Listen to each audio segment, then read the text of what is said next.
May 16th, the year 2167.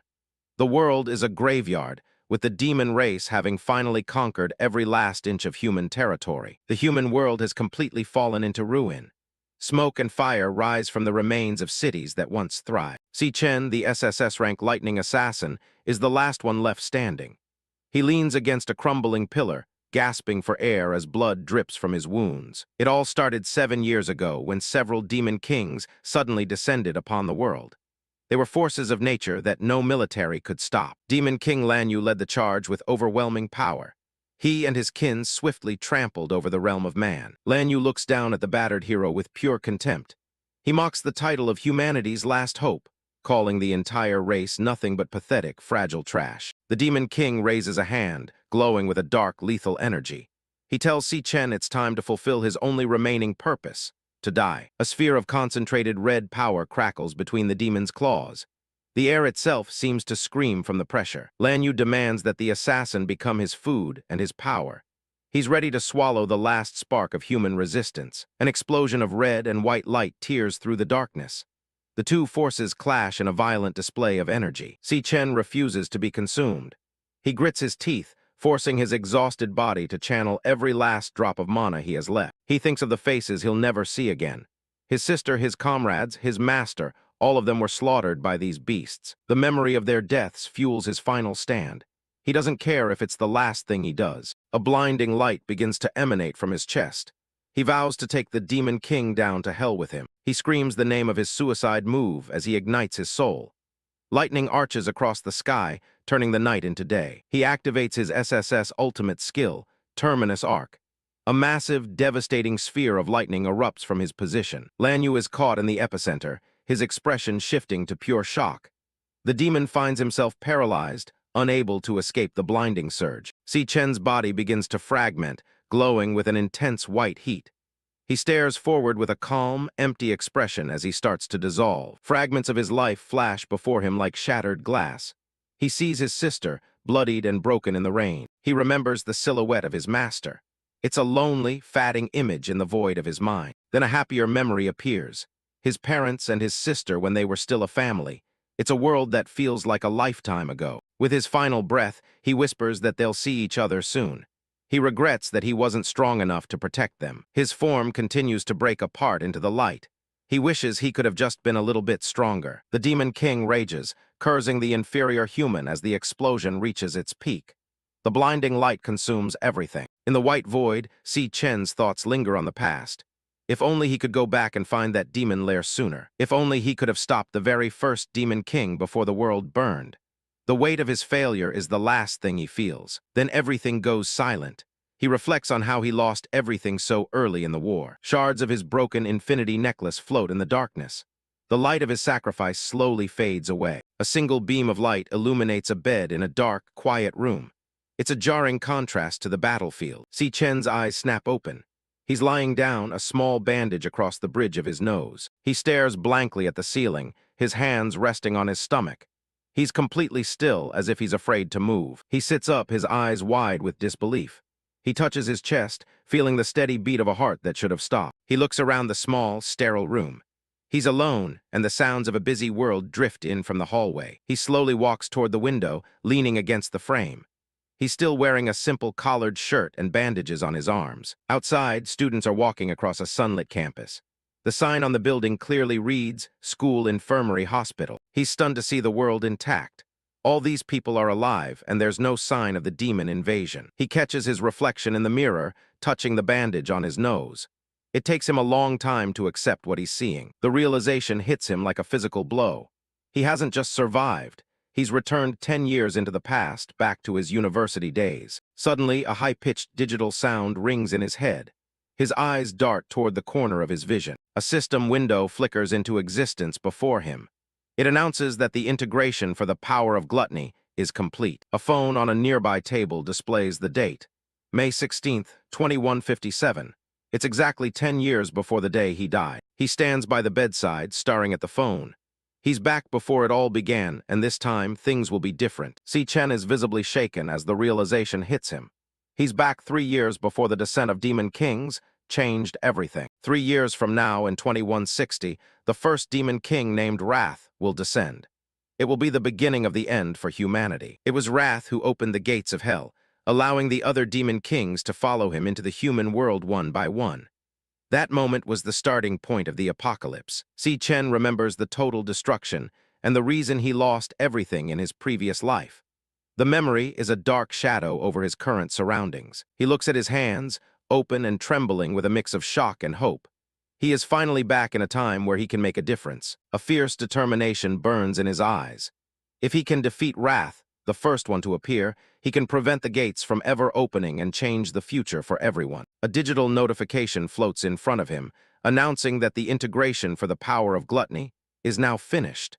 The white lines of the interface hum with energy. Chen stares at the floating window, wondering about this power of gluttony interface. It's been following his every movement ever since he opened his eyes. He reaches out, his palm hovering beneath the glowing digital shards of the interface as he tries to make sense of the situation. His eyes widen as the interface expands, revealing a complex set of windows and data points. He's startled by the sheer amount of information suddenly presented to him. The system displays his stats. Level 1 with all attributes like strength, speed, and spirit balanced at 100. He wonders if these represent his current potential in this new life. He stares intently at the game-like data, his expression unreadable. He's never encountered anything like this system in all his years of fighting demons. In the past, he only relied on his awakened power to survive. He knows that in this world, only 1 in 10,000 people are lucky enough to become an awakener. The school he's currently attending is the National Awakener University, which only recruits those with the potential to awaken. It's an elite institution with high stakes. He remembers his original timeline, where he failed to awaken during his university years. He spent 4 years at the very bottom of the food chain, constantly bullied and beat. He ponders his situation with a skeptical look, wondering if this strange system is the reason he woke up in the infirmary this time around. Something else catches his attention within the interface as he scans the data. A familiar term flashes before his eyes. It's an archive file for a Lightning Assassin class. The screen lists powerful abilities like Lightning God and Lightning Blade, which use electricity to paralyze and destroy. He recognizes it immediately as his class from his previous life. He wonders if this is more than just a coincidence. A surge of power begins to flow through his body, much more than he should have at this age. He questions if his past strength was somehow inherited along with his memories. He wonders if he has awakened early this time. A second-class card, the Devourer, appears in the glowing interface. Chen decides to test the limits of this new power. The interface displays a switching class message as it begins to process his request. He snaps his fingers to finalize the command. The system hums with a sharp digital sound. Suddenly, a student with glasses bursts into the room, looking surprised. This is Ma Long, a rank E flower chanter. Ma Long rushes to Chen's side, relieved that his buddy is finally awake. He frantically asks if his body is feeling okay after the beating he took. Chen realizes that he's the only one who can see the system interface floating between them. He reassures Ma Long that he's feeling fine. Ma Long is completely shocked, looking Chen up and down. He can't believe that all the injuries from yesterday's beating have already vanished. Ma Long is Chen's university roommate. He's always been an anxious type, especially given his low rank. Chen reflects on his roommate's past fate. Ma Long was a bottom-tier awakener who died tragically just 3 days after the Demon Kings arrived. Seeing him alive and well right in front of his eyes is a surreal experience. Ma Long adjusts his glasses, convinced that his friend has somehow grown stronger. Chen smiles faintly as he takes in the sight of his old friend. In this moment, he truly feels that he has returned to the past. Ma Long reminds him that they can't waste time because tomorrow is the rank test. He insists they get back and start preparing immediately. He drags Chen toward the door, emphasizing that the graduation evaluation is crucial even if he hasn't awakened yet. The roommate is full of nervous energy. The sun sets over the National Awakener University, casting a warm glow over the sprawling campus. It's a peaceful scene that feels like a dream. Students are gathered in groups across the campus, chatting and practicing their minor abilities. It's a lively environment filled with normal life. On the training field, a student demonstrates his strength by kicking a ball with such force that it creates a shockwave. Chen watches, taking it all in. Chen walks through the crowd, admitting to himself that it's been a very long time since he's seen so many living people. Ma Long looks at him with a confused, worried expression. Ma Long suggests they just take a walk around the playground to clear their heads. He's clearly weirded out by his friend's strange comments. Chen walks with a solemn expression, his thoughts returning to the future he once knew. He can never forget the day everything was lost. He looks back at a mental vision of the ruined future. He knows that if he does nothing, that same desperate fate will eventually come back for them all. A cold resolve settles over him. He knows he must take action immediately and increase his level as fast as humanly possible. In this era, there's only one proven way for an awakener to grow stronger. He must hunt and kill the monsters lurking within the demon lairs. Chen reflects on the current state of the world, where almost all demon lairs are monopolized by major guilds. This system leaves outsiders with virtually zero chance of leveling up on their own. He looks at the glowing system screen displaying his name and attributes. If these are indeed his current stats, he wonders how he measures up against other awakeners and the monsters he'll face. To regulate the distribution of power, the government has classified both awakeners and monsters into ranks. The hierarchy goes from S at the highest down through A, B, C, D, and E at the lowest. He notes that the vast majority of students at the university never progress past E rank. Only the occasional genius or those with substantial guild backing manage to reach D rank. Although he can estimate his strength based on his memories, he wonders what official rank he would be assigned today. The question of his current potential lingers as he walks. Chen glances at Ma Long, who is looking at him with a confused and curious expression. He is confident that his own power is already far beyond that of his roommate. Without warning, a soccer ball streaks through the air and strikes Ma Long directly in the face with a sickening thud. The impact is forceful enough to send the boy reeling. Ma Long collapses onto the ground, his glasses shattered and blood spilling from his nose. He groans in pain, clutching his face while the world around him blurs. A group of students watches from the nearby stairs, their laughter ringing across the courtyard. One of them shouts out, mockingly identifying Chen and Ma Long. The leader of the group is Gong Cheng, a muscular student with a buzz cut and dog tags hanging from his neck. He leans back with a smug grin, nodding that the two of them recovered surprisingly fast. Ma Long looks up at the group in pure terror, the realization of who they've encountered sinking in. He stammers about their terrible luck as he recognizes Gong Cheng. Chen remains silent, his back to the camera as he stares at the bullies. He recognizes these faces from his past, the ones who made his university life a living hell. Gong Cheng laughs, boasting to his friends that he knew these two were tough enough to handle a little fun.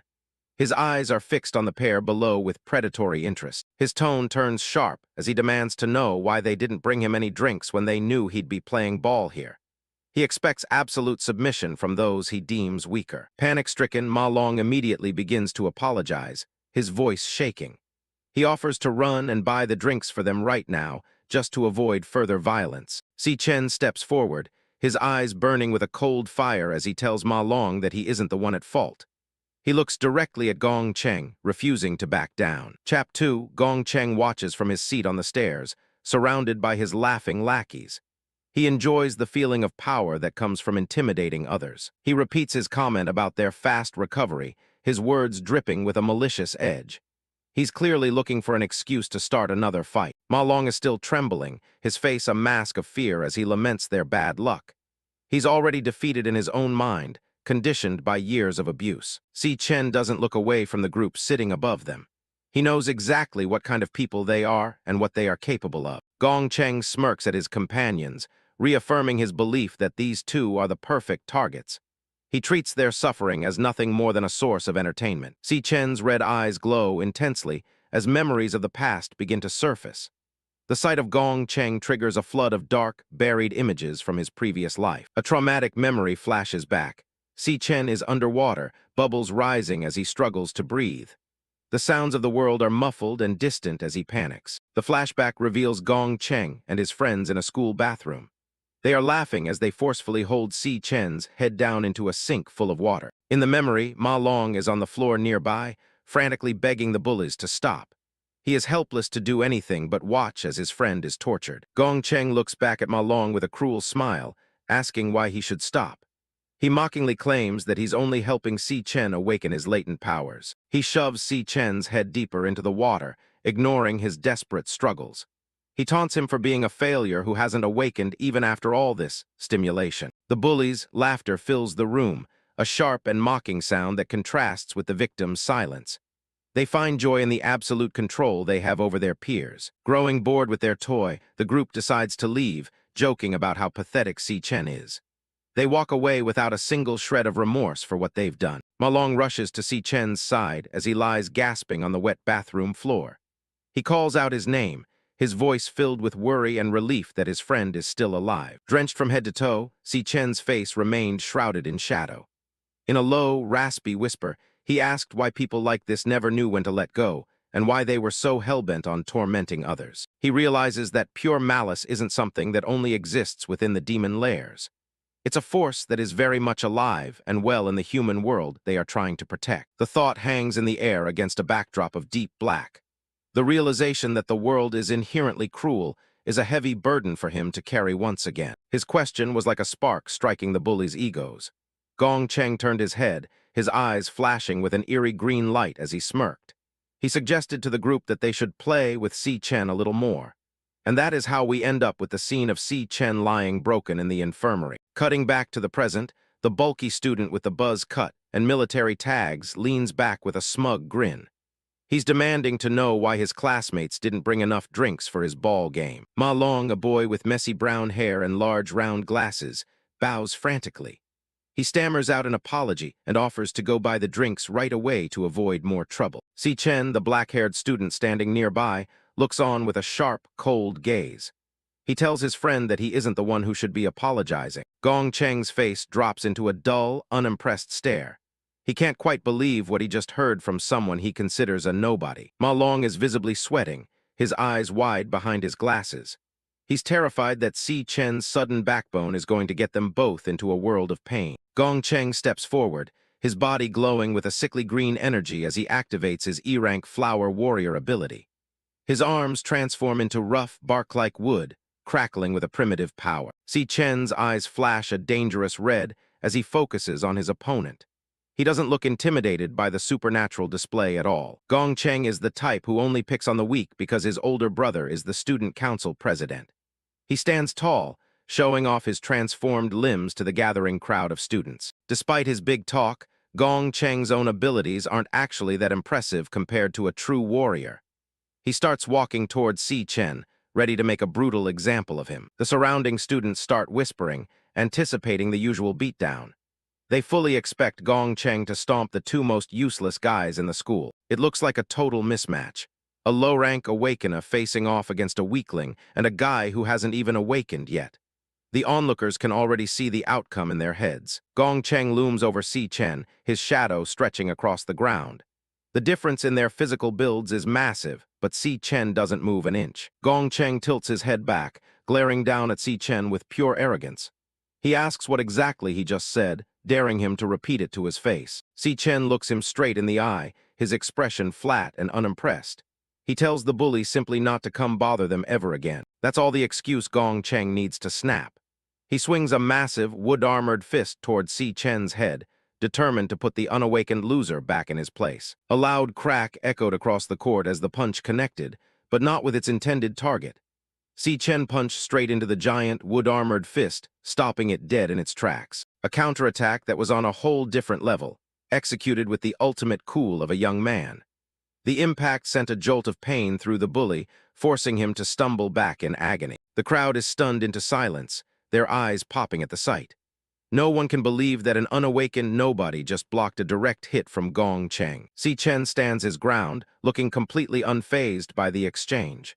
He watches the bully struggle to find his footing, his mind already calculating the next move. Gong Cheng's face twists in rage, unable to accept that he was just pushed back. He can't understand how an unawakened weakling could possibly challenge a ranker like him. Chen raises his hand, and a job-switching notification appears in the air. He decides it's the perfect time to test out his new system on this loudmouth. The interface flashes, job switch complete, as Chen's stats are updated. He's now a level 1 electric assassin, and bolts of lightning begin to dance across his skin. Ma Long is absolutely losing it, his jaw hanging open as he watches his friend transform. He's never seen anything like this, especially not from someone who was supposedly powerless. Chen stands wreathed in crackling yellow electricity, looking every bit like the SSS rank killer he used to be. The air around him hums with lethal energy. Chen refuses to back down and activates his indestructible demon armor. His wooden arms grow spikes and thicken into a much more defensive, heavy form. He charges forward again, throwing what he calls his killer jab. The sheer size of the armored fist dwarfs Chen as it closes in for a finishing blow. Chen doesn't even flinch, leaning into the attack with a blur of motion.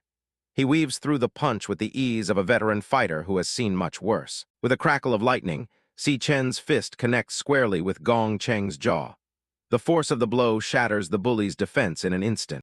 Cheng is sent spiraling through the air, blood spraying from his mouth as the impact carries him away. He crashes hard into the pavement, tumbling like a rag doll. The spectators are completely speechless, their faces frozen in pure disbelief. They just saw the school's notorious bully get handled in a single move. Ma Long can only stare in shock, his mind racing to make sense of what just happened. His friend isn't just different, he's a completely different monster. Chen stood calmly in the middle of the courtyard, his silhouette glowing with the fading remnants of his lightning. The entire campus was in an absolute frenzy over the sudden turn of events unfolding right before their eyes. Cheng grovels on the ground, clutching his broken face while spitting out insults. He tries to claim it was just a sneak attack, refusing to admit he was outclassed. Desperate and humiliated, Cheng screams at his buddies to stop standing around and help him. He wants Chen dead for making him look pathetic. One of his lackeys looks on with a trembling jaw, unable to move a muscle. The sheer pressure coming off Chen is enough to keep anyone from stepping forward. Chen looms like a dark god, his eyes glowing with an intense, golden light. He looks ready to tear through anyone else foolish enough to challenge him. Cheng ignores his fear and lunges again, screaming that he'll kill Chen. He puts everything he has into one final, desperate strike with his remaining strength. Chen catches the massive, armored arm with ease once again. The lightning crackling from his fingers begins to eat away at the wood-like armor like it's nothing. With a sudden surge of power, Chen crushes the armored forearm, the sound of breaking wood and bone filling the air. Cheng's scream of agony echoes across the campus. Chen stares him down with cold, glowing eyes, telling him plainly that he's just too weak. To a former SSS rank, this guy isn't even a challenge. He delivers a final, lightning-charged punch that explodes against Cheng's chest. The shockwave of electricity and force is absolutely devastating. Cheng is blasted backward, his body smoking as he's sent flying once and for all. Chen watches him fall, the fight over before it ever really began. Cheng is left embedded in the bleachers, his body nearly collapsing into the crater made by the impact. He slumps against the cracked concrete, blood streaming down his face as he coughs and gasps for air. Chen stands in the center of the yard, looking completely bored as the other students watch from a distance. Ma Long can only kneel nearby, stunned by the sudden display of power. Ma Long's brain is struggling to process what he just saw, his eyes wide and sweat pouring down his face. Chen stares at the blood on his knuckles, his expression as cold as ice. Ma Long can't help but wonder when his friend became such a monster. Chen scans his system window, nodding his level and flat stats of 100 across the board. He's starting to piece together how his old abilities have translated to this new life. Crackling yellow lightning begins to dance around Chen as he tests his electric assassin state. He realizes he can tap into this power whenever he needs to. Even at level 1, his basic physical stats are enough to handle a low ranker like Cheng. It's clear that his current grade is far beyond an E, though the system won't confirm it yet. But there's a catch that Chen hasn't figured out yet. He narrows his eyes, focusing on a problem that doesn't show up in his status window. He looks back at the beaten Cheng, confused as to why his stats haven't budged after the victory. Lightning sparks in the palm of his hand as he contemplates the lack of progress.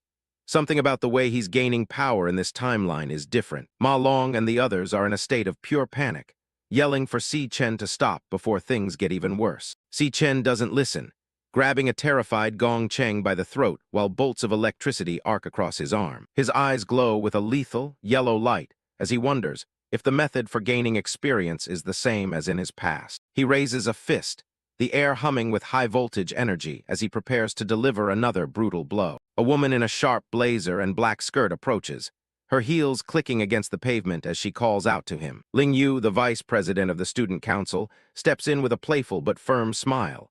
She tells Chen that Gong Cheng has had enough and that it's time to stop. She leans in with a wink, promising that the bully won't be bothering anyone again after a beating like that. Chen stands over his victim, his silhouette dark against the setting sun as Lan Yue watches him closely. He meets her gaze with a flat stare, wondering why the student council is so quick to step in for a guy like Gong Cheng. As he walks away with Ma Long, Chen knows that mere deterrence isn't enough for people who don't know their place. If they aren't completely broken, they'll just keep coming back. Gong Cheng's lackeys cowered in a corner, paralyzed by fear.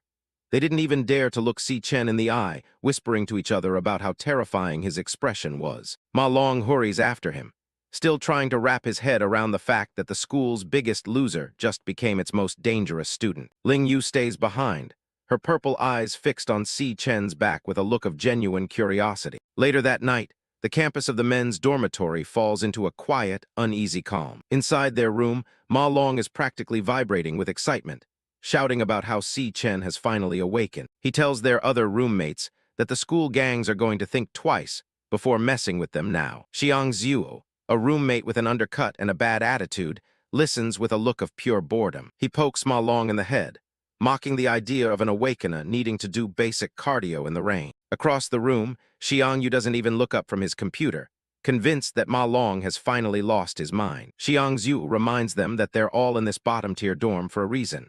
In his eyes, they are the 4 biggest failures in the entire school. He conjures a small orb of red magic in his hand, his face twisting into a sneer as he tries to assert dominance. He claims that awakening more than one class is impossible, labeling Ma Long and the others as nothing more than useless support types. Xiangziu boasts that he is the only one in the room with a real combat class, a nucleus mage. He admires his own muscles, convinced that he's been getting stronger and might actually make it into a decent club soon. But on this side, Xiangyu reminded everyone that the final rank test is tomorrow, and that's when their true worth will be put on display. Elsewhere, a massive portal burns with a fierce, yellow flame at the entrance of the E-rank training demon lair. A man in a white lab coat steps through the shimmering gate, his presence commanding respect from the guards. Gong Ting, the student council president, walks out of the training zone with a stoic expression.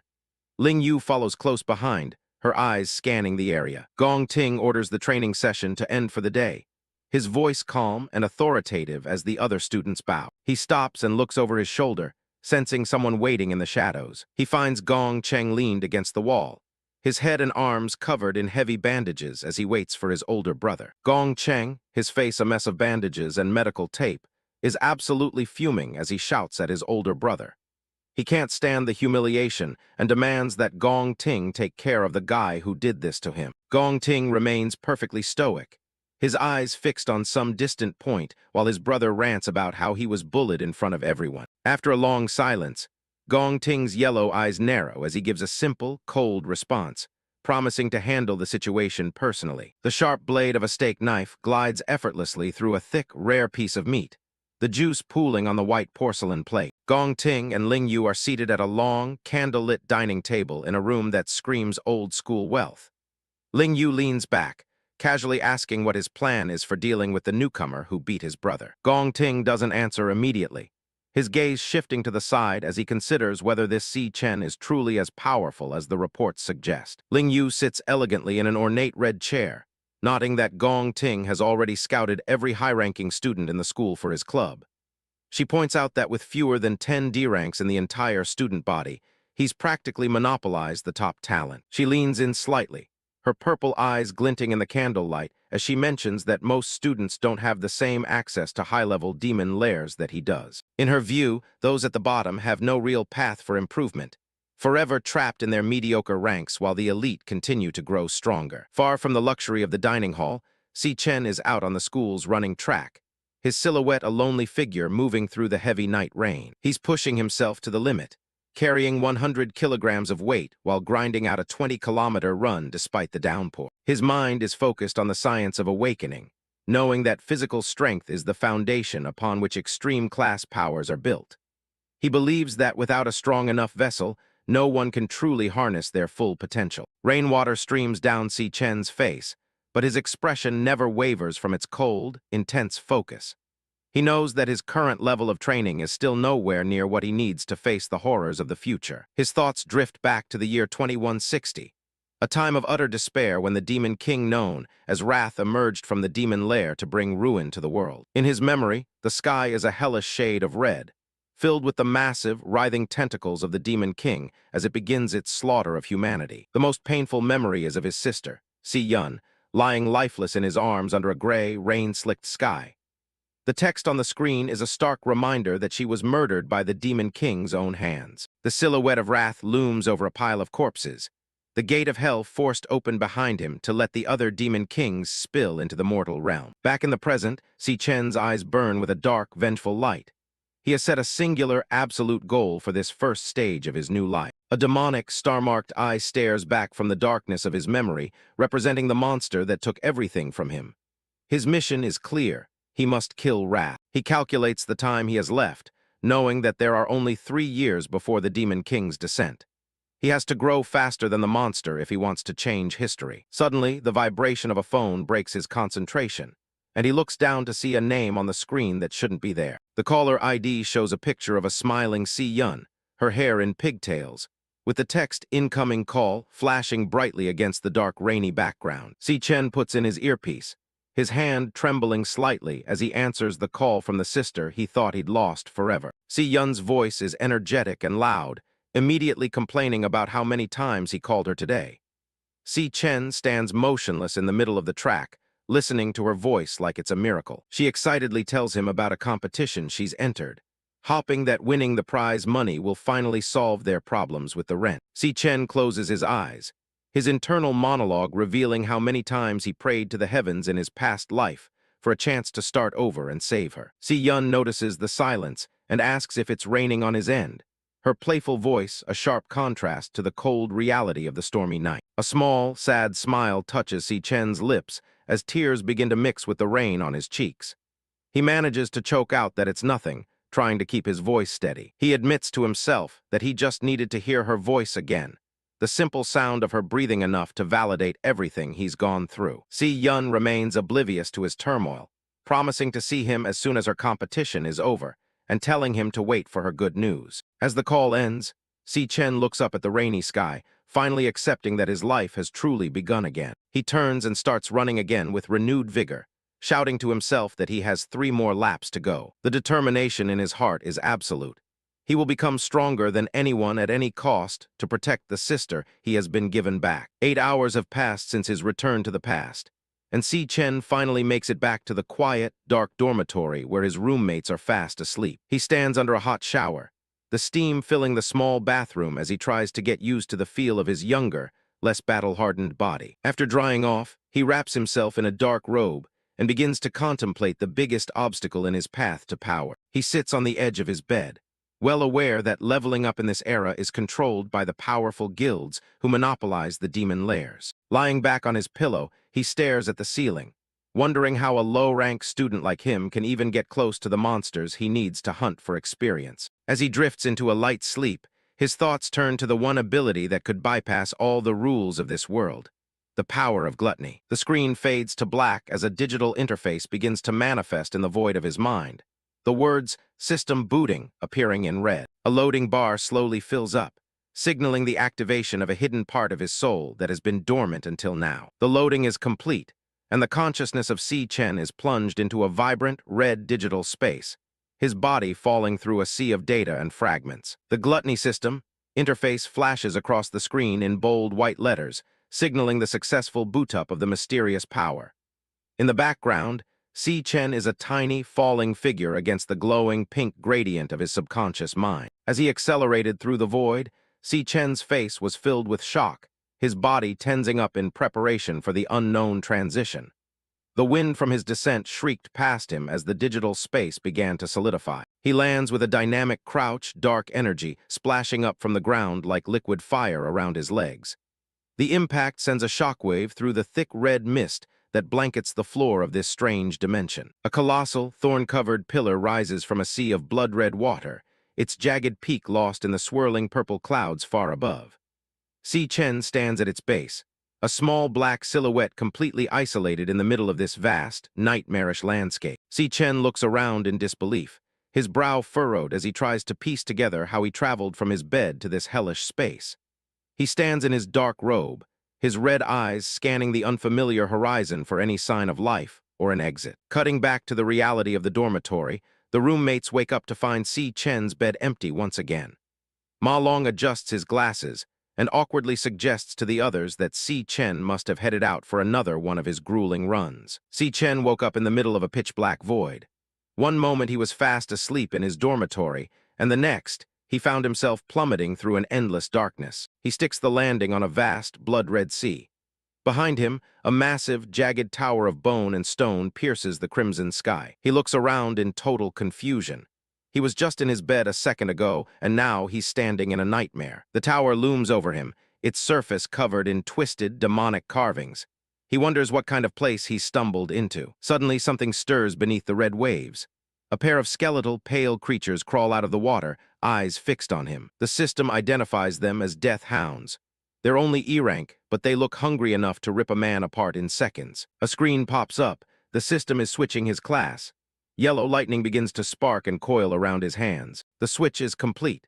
Chen is now a level 1 lightning assassin, and he's not waiting around to see what the hounds do next. The monsters lunge at him from all sides. They're fast, but the lightning surging through his body makes him faster. Chen blurs into a streak of electricity.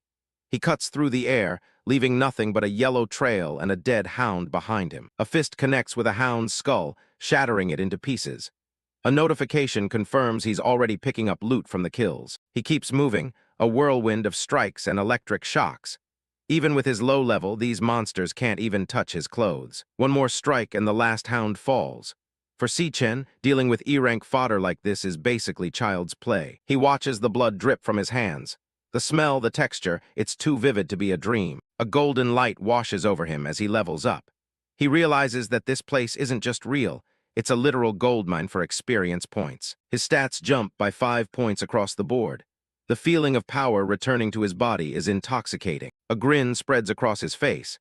He's basically found a secret dungeon that he can farm all by himself. The ground trembles as a massive shadow falls over him. It's an E-rank boss, the Death Forest King. The beast lets out a roar that sends a blast of energy forward. Chen doesn't flinch. He's ready to see how far he can push himself. He dodges the attack and delivers a series of lightning-fast counters. Each hit drains the boss's health, and the experience points start rolling in. The boss goes down, and another golden light signals his third level up. He's climbing the ranks faster than anyone in history. The victory screen pops up, showing off his new loot. He's got fangs, crystals, and a whole lot of progress. He checks his status window again. Level 3 in just a few minutes. At this rate, he'll be a monster in no time. He stands over the massive corpse of the boss. Suddenly, a bright red tag appears over the body. Devourable. Chen stares at the notification, his eyes narrowing. He's never seen a prompt like this before. He wonders if this is a unique part of the system he's awakened. He reaches out his hand, and a strange, pulsing energy begins to glow. His eyes flare with a sinister red light. He thinks back to the legend of the power of gluttony. A violent vortex of dark energy erupts from his palm. It latches onto the boss's corpse and begins to tear it apart from the inside. The entire monster is sucked into the vortex, condensing down into a single point of light in his fist. The process is finished, and a blue hologram card appears in front of him. It's the Death Forest King, condensed into a usable form. He realizes he can actually take the powers of his enemies and turn them into his own classes. His eyes widen as he reads the card's description. The ability it gives him is beyond anything a normal human should have. A vision of Demon King Lan Yue flashes through his mind. This power feels identical to the one that destroyed the world in his past life. He compares his own aura to the memory of the Demon King's. It's a perfect match. He realizes the truth. He's stolen the Demon King's ultimate power for himself. In this world, every hunter is born with a single class that they can never change. It's an absolute law of nature. But now, Chen holds 2 separate classes in his hands at the same time. He's already broken the rules. He looks out at the horizon, where hordes of other monsters are waiting. He realizes that if he can devour them, he can have everything. A cold determination fills his gaze. He won't just be a hero, he'll possess every class in existence. He looks up at the sky, wondering why he was chosen to carry this terrifying burden. He turns back toward the massive demonic tower. It stands there like a silent challenge, waiting for him to step inside. Chen is immediately hit with a heavy, suffocating pressure as a massive silhouette looms over him. He can barely stand under the weight of the raw power radiating from the figure. He looks up, sweating, as he realizes he's outclassed. He wonders what could possibly be generating this much killing intent in a place like this. A towering figure in tattered robes emerges from a burst of purple flames. It tells him that it's been waiting a long time for his arrival. The system identifies the entity as Purgatory Rakshasa. The name itself is glitched, a chaotic mess of data that hints at its true, terrifying nature. A massive shockwave tears through the air as the two clash. The government's ranking system flashes in his mind. This thing is a world-class threat. Chen is sent tumbling back as the Rakshasa attacks with blinding speed. He barely manages to get a hand down to steady himself as blood spatters the ground. He clenches his teeth, lightning sparking around his fist. In his past life, he almost died just to reach S rank, and right now, he's barely at a D rank level. The Purgatory Rakshasa stands calmly in the Red Sea, dual purple blades at its side. The gap between them is a literal abyss. Its stats are completely crushing his own. Chen grips his lightning-imbued daggers, looking around the hellish landscape. He's never heard of an S-rank boss lurking in a place like this before. He wipes the blood from his mouth, staring up at the hooded monster. The most disturbing part isn't its power, it's how the thing actually knows his name. They've already traded dozens of blows in a matter of seconds. Chen realizes with a sinking feeling that the Rakshasa has had plenty of chances to end him already. The Rakshasa swings its massive blade, sending Chen flying back once more. It's a clean hit that knocks the wind right out of him. He struggles to push himself up from the red water, gasping for air. Every one of the boss's strikes has avoided his vitals, as if it's just trying to break his will. The Purgatory Rakshasa looks down at him, its glowing blue eyes filled with a cold, mocking light. It asks if he's still planning to struggle against the inevitable. Chen glares back, his shirt torn and his body covered in bruises. He understands now. This thing doesn't just want to kill him, it wants him to submit. The monster offers him a choice to stay and guard the demonic tower together. It calls this a rare opportunity, as if being a prisoner is some kind of honor. He doesn't hesitate for a second. No matter the cost, he's never going to spend the rest of his life rotting away in this hellhole. He stands tall, a single vertical line of purple energy crackling between them. He's choosing the hard way, even if it means certain death. The Rakshasa's patience finally snaps as a wave of dark, blood-like energy erupts from its form. Chen braces himself for the inevitable fallout. It raises its blade, the purple glow intensifying. It warns him that he's only alive because he's the only one capable of being here. Massive skeletal remains start to rise from the Red Sea as purple wisps of soul energy dance around them. Chen stands his ground, dwarfed by the carnage. The boss starts to glow with an even more violent aura as its stats skyrocket. It gives him one last chance to either stay or be crushed into a pulp. Colossal boulders are ripped from the ground, hovering in the air behind the Rakshasa. It looks like a god of destruction preparing to wipe out an ant. Chen's eyes glow with a fierce yellow light as lightning starts to dance across his skin. He makes his final choice right then and there. He chooses to kill it. He launches himself forward, a blur of electricity cutting through the crimson air. The Rakshasa called his effort ridiculous as it controlled a barrage of dark energy and floating boulders, sending them hurtling straight towards Chen to crush him. The entire area was consumed by the collision, but Chen didn't flinch for a second. He transformed into a streak of lightning, using the floating boulders as stepping stones to charge straight ahead. The boss prepares another swing, its massive blade raised high. Chen keeps his eyes locked on the target, analyzing every single movement. He's been watching closely since the very beginning of the fight. He's already seen through the monster's attack patterns. He's timed it down to the millisecond. Before every swing, the Rakshasa has a brief, 4/10 of a second wind-up. He predicts the exact path of the blade and dodges by a hair's breadth. The massive weapon misses him completely, crashing into the ground behind him. More importantly, he's spotted a second flaw, a 2/10 of a second recovery lag after every strike. That's all the opening he needs. The Purgatory Rakshasa is momentarily defenseless. Chen leans in, lightning gathering in his palm for a final, desperate strike. He unleashes his lightning blade, a focused burst of electricity aimed straight for the boss's heart. He knows a D-rank can't kill an S-rank, but that's not his goal. The strike connects, and a paralyzed status icon flashes over the boss. This full power burst should be enough to hold it in place for just a few precious seconds. Chen activates his ultimate movement skill, Lightning God. It infuses his entire body with electricity, boosting his movement speed by 10 times. These few seconds of paralysis are his only chance to escape. He turns into a bolt of pure lightning, streaking across the Red Sea. He's been scanning the area during the entire battle. He heads straight for the only light source in this dark dimension. He reaches out a hand, his fingers almost touching the glowing exit portal. This is it. He's finally out of here. But just as he's about to pass through, the light source completely vanishes. He's left suspended in midair, a look of pure shock on his face. The Rakshasa looms behind him as the purple energy flares up again. It tells him that the exit was just an illusion it left behind. The monster's terrifying form towers over him once more, its eyes glowing with newfound interest. It's impressed that he could find the flaws in its attacks so quickly. Purgatory Rakshasa stands tall, its form wreathed in violet soul fire. It looks down at the human, acknowledging that he is the one who can finally bring hope to this void. The boss's voice resonates through the empty space, repeating the conviction that Chen is the hope it has been waiting for. Chen stares back, a cold sweat breaking on his brow. He recognizes this monstrous appearance. He saw it once before on Demon King Lan Yue himself. Rakshasa observes that even under the crushing pressure of despair, the boy can calmly analyze his situation to find a path forward. Chap 5, Chen's gaze narrows as the realization hits him fully.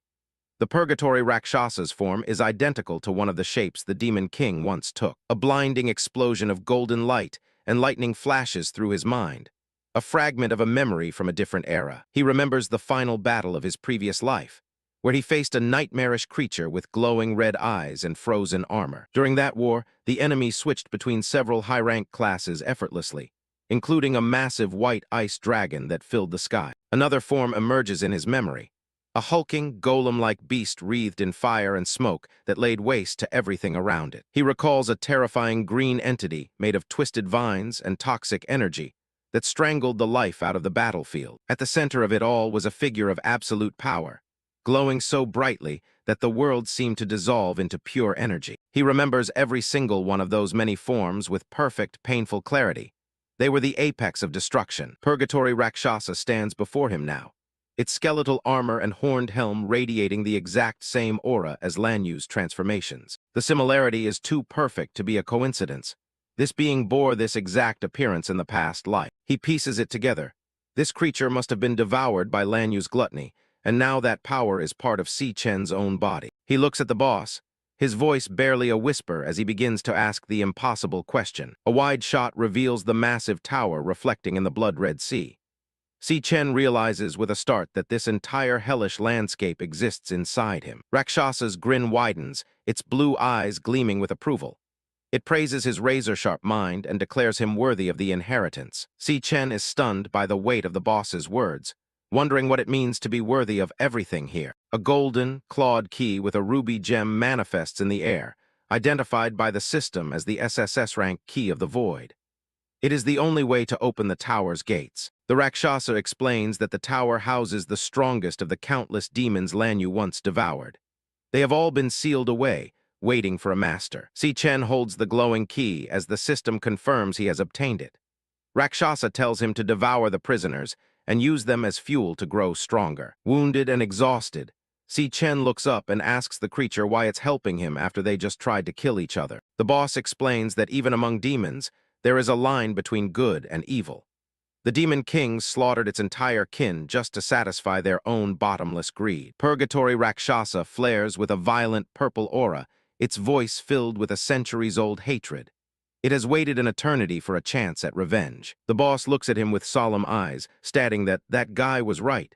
Chen is the only hope for success. Chen is left confused, wondering who this mysterious, that guy, could possibly be. What person could have predicted his arrival here? The Rakshasa points toward the towering structure, telling him that all the answers he seeks are hidden inside. He must find them himself. The monster's head begins to crumble into glowing fragments of light. It urges him to take its power and use it to make their enemies pay. Chen watches in shock as the powerful being begins to dissolve before his very eyes, offering itself up to him. Rakshasa's face is a mask of determination as it fades, commanding him to become unstoppable from this moment forward. It tells him to open the gates and devour everything within the demonic tower, leaving nothing behind. A final warning comes from the glowing eyes of the boss. The demons inside are the most cunning and vicious entities in existence, far worse than anything he's faced. The Rakshasa's voice echoes, urging him to endure the coming trials and conquer every single foe that stands in his way. See Chen's eyes burn with a fierce red light as he absorbs the command. He is being told to stand at the very peak of this world. A vision of shadowy, monstrous figures fills the red void. His ultimate goal is clear. He must devour every single one of the demon kings. The Rakshasa's head disappears completely, turning into a cloud of glowing soul remnants that drift into the dark sky. The last of the boss's essence scatters, leaving behind only the echo of its final words about the price of resolve. Chen stands alone in the center of the vast, Red Sea, watching the last purple spark vanish. Only a man with his resolve is worthy of such power. He reaches out and catches the flickering purple flame in his palm. A system loading bar appears as the devouring process begins. A notification flashes. Devouring level up. Chen reaches level 10, standing tall as a golden aura erupts around him. He has secured his victory and obtained Rakshasa's underworld bone. He looks down at his hand, his eyes filled with a new, somber purpose. He quietly vows to carry the Rakshasa will forward with him. A system message flashes. Devouring complete. A detailed stat card for Purgatory Rakshasa appears, showing its class as Star Warrior and listing impressive stats for strength, speed, and spirit amidst a backdrop of vibrant pink and purple energy. New skills like Bone Grip Ruin and Triple Gravity Strike materialize in floating text boxes above Chen's open hand. He stares at his palm, his resolve hardening as he promises to make his enemies pay in blood. Sunlight streams